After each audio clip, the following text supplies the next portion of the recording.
সুবর্ণচর বুইয়ারহাটে ভয়াবহ অগ্নিকাণ্ডে ২৪টি দোকান পুড়ে ছাই, ক্ষতির পরিমাণ কয়েক কোটি টাকা। নোয়াখালী সুবর্ণচর উপজেলার বুইয়ারহাটে ২০ জানুয়ারি ভোর রাত ৩টা ৩০ মিনিটের দিকে ভয়াবহ অগ্নিকাণ্ডের ঘটনা ঘটে।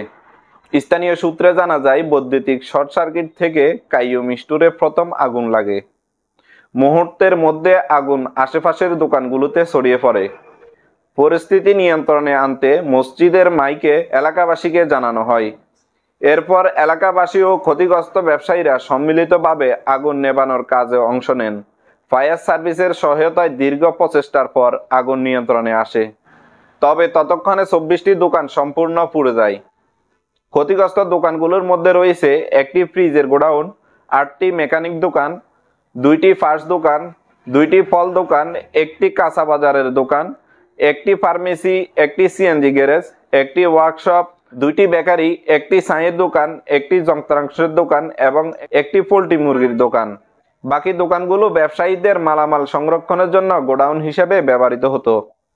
ক্ষতিগ্রস্ত ব্যবসায়ীদের মধ্যে রয়েছেন পঙ্কজ, কাজল, সাইফুল, রহমান, রুবেল, সুমন, রাজীব, ফরহাদ, প্রাণগোবিন্দ, শরীফ, জনি, রফিক, মহিনুদ্দিন, কবির, রাকিব, জাকের, দিদার, মিলন, স্বপন, সোহেল, উৎপল ডাক্তার এবং বাবুল।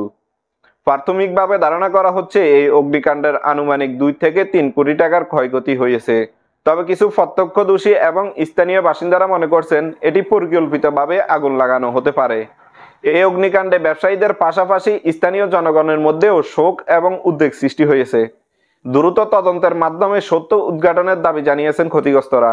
এই ছিল হাতিয়া টিভির বিশেষ আয়োজন, আর আপনাদের সাথে ছিলাম আমি আব্দুর রহমান।